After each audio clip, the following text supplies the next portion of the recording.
नमस्कार विदर्भवासियांनो, आपल्या आवडत्या विदर्भ मान्सून या यूट्यूब चॅनलमध्ये आज पुन्हा एकदा आपले खूप खूप स्वागत आहे। आज सोमवार दिनांक 9 ऑक्टोबर। पुढच्या काही काळात विदर्भात नेमकं पावसाचं काय वातावरण राहणार आहे या संदर्भात माहिती घेण्याचा आपण आजच्या भागात आपण प्रयत्न करणार आहोत।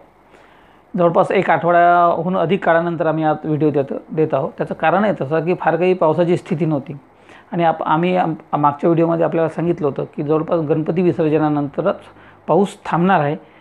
त्यामुळे गणपती विसर्जनानंतर हा पाऊस विदर्भात जवळपास थांबला होता आणि पुढच्या काही काळात विदर्भात पावसाची शक्यता फार कमी आहे।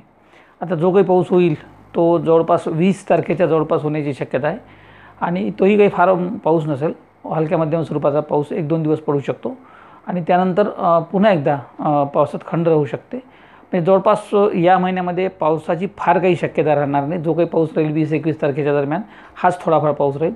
मात्र नोव्हेंबरमध्ये दिवाळीनंतर विदर्भाच्या अनेक भागात जोरदार पाऊस होऊ शकतो, परंतु त्यासाठी आपल्याला प्रतीक्षा करावी लागेल। जवळपास संपूर्ण महाराष्ट्रातील परतीचा पाऊस आता संपुष्टात आलेला आहे आणि तसं हवामान विभागानं जाहीर केलेलं आहे। त्यामुळे पुढच्या काळात परतीचा पाऊस फार काही जोरदार येईल अशी अपेक्षा बाळगण्याचं कारण नाही, कारण की अल निनोचा प्रचंड प्रभाव आहे आणि तो मोठ्या प्रमाणात वाढला आहे। त्यामुळे पुढचे 2-3 महिन्यात फार मोठा पाऊस येईल किंवा दरवर्षी ज्या पद्धतीनं ऑक्टोबर नोव्हेंबरमध्ये किंवा डिसेंबरमध्ये पाऊस येतो त्या पद्धतीचा पाऊस होईल या अपेक्षेवर शेतकऱ्यांनी राहू नये। जो काही थोडाफार पाऊस होईल त्यावरच आपल्या रब्बीच्या हंगामाची तयारी आपल्याला करावी लागणार आहे। तर आता बघू आपण नेमकं की पुढच्या काही काळात विदर्भात पावसाची नेमकी स्थिती कशी राहणार आहे। तर सद्यस्थितीत आपण जर या हवामानाचा अंदाज घेतला तर आपण बघतो आहोत की भारतात आणि विशेषतः विदर्भात, महाराष्ट्रात कुठेही ढगांची गर्दी नाही, कुठेही ढग दिसत नाही आपल्याला। त्यामुळे संपूर्ण महाराष्ट्रात सध्या कोरडं वातावरण तयार झालेलं आहे आणि ही परिस्थिती पुढच्या काही दिवस म्हणजे जवळपास 16-17 तारखेपर्यंत ही परिस्थिती अशीच कायम राहण्याची शक्यता आहे। 16-17 तारखेनंतर मात्र काही भागात विशेषतः पश्चिम विदर्भ असेल, नागपूर, भंडारा, गोंदियाचा काही भाग असेल, या भागात ढगाळी वातावरण निर्माण होऊ शकते आणि जवळपास 19-20 तारखेच्या दरम्यान, विशेषतः 20 तारखेनंतर 21 तारखेच्या दरम्यान पश्चिम विदर्भातील बुलढाणा असेल, अकोला असेल, अमरावतीचा काही भाग असेल, सोबतच नागपूर, भंडारा, गोंदियाचा उत्तरेकडचा भाग येत असेल, तर या भागामध्ये हलक्या मध्यम स्वरूपाचा पाऊस होऊ शकतो अशी शक्यता सध्या तरी दिसत आहे। तर या मॉडेलमध्ये आपण बघतो आहोत की जो नैऋत्य मान्सून जो आहे आता तो संपुष्टात आलेला असून आता पुढच्या काळात जो काही पाऊस होईल, ईशान्य मान्सून जो काही सक्रिय होईल, तर या ईशान्य मान्सूनचा प्रभाव आता पुढच्या काळात भारतावर राहणार आहे आणि त्यामुळे आपण बघतो आहोत की जवळपास अरबी समुद्र आणि इकडे बंगालचा सागर या दोन्ही सागरामध्ये एक कमी दाबाची स्थिती आपल्याला दिसत आहे। अर्थात हा कमी दाबाची स्थिती पुढे काय स्वरूप घेते यावर पुढचा पावसाचं चित्र अवलंबून राहणार आहे। सध्याची जर स्थिती लक्षात घेतली तर या बंगाल आणि अरबी समुद्र यापैकी बंगालच्या सागरातील जे काही कमी दाबाची स्थिती आहे ही चक्री वादळाचं स्वरूप घेऊ शकते असं सध्याची शक्यता दिसत आहे। तर आपण बघतो की वरच्या भागातून WDचा प्रभाव सुरू झालेला आहे, त्यामुळे बर्फवृष्टी होत आहे विशेषतः उत्तरेकडच्या भागामध्ये आणि या बर्फवृष्टीमुळेच पुढच्या काही काळात म्हणजे जवळपास 8-10 दिवसानंतरच विदर्भात थंडीचा प्रभाव वाढू शकतो कमी अधिक प्रमाणात आणि जवळपास 1 नोव्हेंबरपासून मात्र जोरदार थंडी विदर्भाच्या भागात सुरू होऊ शकते। तर आता सर्वप्रथम आपण बघू की पावसाची काही स्थिती निर्माण होते का, नेमकी कशी होईल याकडे आपण लक्ष वेधण्याचा प्रयत्न करू।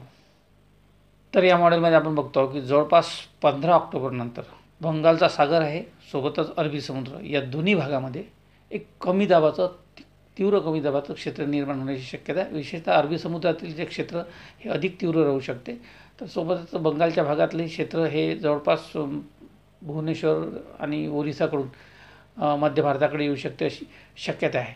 अर्थात ते उत्तर भारताकडे जाते की मध्य भारताकडे जाते यावरच विदर्भातील पावसाचा अंदाज पुढचा काय अवलंबून राहणार आहे। तर सध्या तरी मात्र अशी परिस्थिती निर्माण आहे की दोन्ही समुद्रामध्ये एक वादळी परिस्थिती निर्माण होत आहे। तर आपण बघतो की बंगालचा सागर आणि अरबी समुद्र या दोन्ही भागात 15 ते 18 तारखेच्या दरम्यान एक कमी दाबाचं क्षेत्र निर्माण होण्याची स्थिती आपण बघतो आहे की त्यामुळे याच्याच परिणामी जवळपास 18-19 तारखेनंतर विदर्भात पावसाची परिस्थिती निर्माण होऊ शकते। अर्थात हा पाऊस किती प्रमाणात राहील आणि अतिशय हलका राहू शकते किंवा थोडाफार मध्यम स्वरूपाचा राहू शकते. या संदर्भात निश्चितपणे आज सांगणे शक्य होणार नाही, परंतु पुढच्या 2-3 दिवसानंतर या संदर्भात अधिक विस्तृतपणे आपण सांगता येईल. परंतु मात्र निश्चित की 19-20 तारखेच्या दरम्यान किंवा 20-21 तारखेच्या दरम्यान विदर्भाच्या काही भागात या प्रणालीमुळं पाऊस होण्याची शक्यता आहे थोड्याफार प्रमाणात.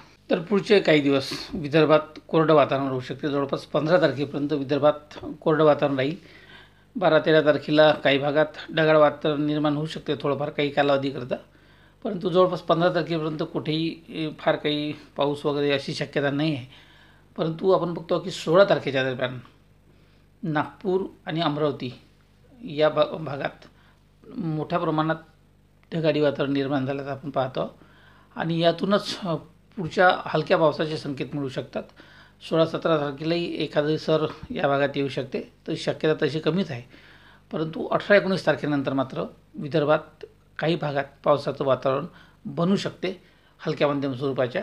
आपण बघतो की जवळपास 21 तारखेला पश्चिम विदर्भातील बुलढाणा, अकोला या भागामध्ये पावसाची स्थिती राहण्याची शक्यता स्कायमॅट या हवामान प्रणालीविषयक संस्थेने सुद्धा वर्तवलेली आहे.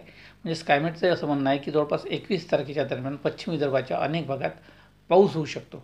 तर सोबतच इतर जर मॉडेल आपण चेक केले तर त्यात आपण बघतो की 19-20 तारखेनंतर मात्र विदर्भात अनेक ठिकाणी पाऊस होण्याची शक्यता आहे हलक्या मध्यम स्वरूपाचा. जवळपास 19 ते 23 ऑक्टोबरच्या दरम्यान विदर्भाच्या आपण बघतो की बुलढाणा, अकोला सोबतच अमरावती आणि वाशिमचा काही भाग, त्यानंतर नागपूर, भंडारा आणि गोंदिया या जिल्ह्याचा जो उत्तरेकडचे जे तालुके आहे, तर या तालुक्यांमध्ये मध्यम स्वरूपाचा पाऊस होण्याची शक्यता आहे. अर्थात हा पाऊस फार जोरदार राहणार नाही, परंतु हलका मध्यम स्वरूपाचा हा पाऊस राहू शकतो. तर तो काही मॉडेलमध्ये हा 19-20 तारखेपर्यंत दर्शवत आहे, तर काही मॉडेल्समध्ये 20 आणि 21 तारखेच्या दरम्यान हा पाऊस दर्शवत आहे. परंतु आपला असा अंदाज आहे विदर्भ मान्सूनचा की जवळपास 21 आणि 22 तारखेच्या दरम्यान विदर्भाच्या अनेक भागात, विशेषतः पश्चिम विदर्भातील बुलढाणा, अकोला असेल, अमरावती असेल, सोबतच पूर्व विदर्भातील नागपूर, भंडारा, गोंदिया या भागातील काही तालुक्यांमध्ये हलक्या मध्यम पावसाच्या सरी होऊ शकतात, विशेषतः 21 तारखेच्या दरम्यान. 23 तारखेला नागपूर आणि विदर्भाचा जो उत्तरेकडचा भाग आहे, तर या भागातही हलक्या पावसाच्या सरी होऊ शकतात किंवा ढगाळी वातावरण राहू शकते 23 तारखेला. 24 ते 28 तारखेपर्यंत फार काही पावसाची स्थिती नाही, परंतु भंडारा आणि गोंदिया जिल्ह्याचे उत्तरेकडचा जो भाग आहे, तर या भागामध्ये या दरम्यान अतिशय तुरळक स्वरूपाचा पाऊस होऊ शकतो. पावसाच्या सरी काही ठिकाणी होऊ शकतात. याखेरीज बाकी विदर्भात कुठेही 24 ते 28 तारखेदरम्यान पावसाची शक्यता नाहीच, परंतु त्याच दरम्यान बघतो की उत्तरेकडे एक मोठा वेस्टर्न डिस्टर्बन्स तयार होत आहे मोठ्या प्रमाणात. सोबतच इकडे बंगालच्या सागरातही एक तीव्र कमी दाबाचं क्षेत्र निर्माण होण्याची चिन्ह दिसत आहे. परंतु या प्रणालीचा विदर्भावर कुठेही काही फारसा परिणाम होणार नाही. झालाच 29-30 तारखेच्या दरम्यान भंडारा, गोंदियाच्या काही भागात हलक्या मध्यम स्वरूपाचा पाऊस होऊ शकतो, अन्यथा बाकी विदर्भात याचा कुठेही परिणाम होण्याची शक्यता नाही. तर आपण बघतो की जवळपास 1 नोव्हेंबरपासून तर 12 नोव्हेंबरपर्यंत, 12-13 नोव्हेंबरपर्यंत विदर्भात कुठेही पावसाचं वातावरण राहणार. म्हणजे जे काही अपेक्षित आहे त्या पद्धतीचा पाऊस, जो काही पाऊस होईल तो दिवाळीनंतर. तर आपण बघतो की पुन्हा एकदा जो काही अरबी समुद्रात जे वातावरण तयार होणार आहे आणि अरबी समुद्रात होणाऱ्या तीव्र कमी दाबामुळं आणि वादळी परिस्थितीमुळं विदर्भात दिवाळीनंतर जोरदार पाऊस होऊ शकतो. तर आपण स्पष्टपणे बघतो की जवळपास 18 ते 22 नोव्हेंबरच्या कालावधीदरम्यान विदर्भाच्या अनेक भागात जोरदार वादळी पाऊस होऊ शकतो. त्यामध्ये विशेषतः आपण बघतो की अमरावती जिल्हा असेल, सोबतच अकोला, बुलढाण्याचा उत्तरेकडचा जो भाग आहे, या भागामध्ये पावसाचं प्रमाण खूप जास्त राहू शकतं, वादळी पावसाचं. तर अमरावती जिल्ह्याच्याही उत्तरेकडच्या भागामध्ये जबरदस्त असा वादळी पाऊस होण्याची शक्यता आहे. तर उर्वरित सर्व जिल्ह्यात विदर्भाच्या कमी अधिक प्रमाणात हा पाऊस होण्याची शक्यता दिसत आहे, परंतु दिवाळीनंतर या पावसाला सुरुवात होईल अशी सध्याची स्थिती आहे. भविष्यात काही वातावरण बदललं, त्यात फेरबदल झाला तर निश्चितपणे आम्ही या संदर्भात आपणापर्यंत माहिती पोहोचवू शकतो. परंतु सध्याची स्थिती बघता 21-22 तारखेचा जो काही थोडाफार पाऊस येऊ शकतो, हा पद सोडला तर जवळपास पुढचे 2 ते 3 आठवडे विदर्भात पावसाची शक्यता नाही. जो काही पाऊस आता यानंतर होणार आहे विदर्भात, तो दिवाळीनंतर होण्याची शक्यता आहे.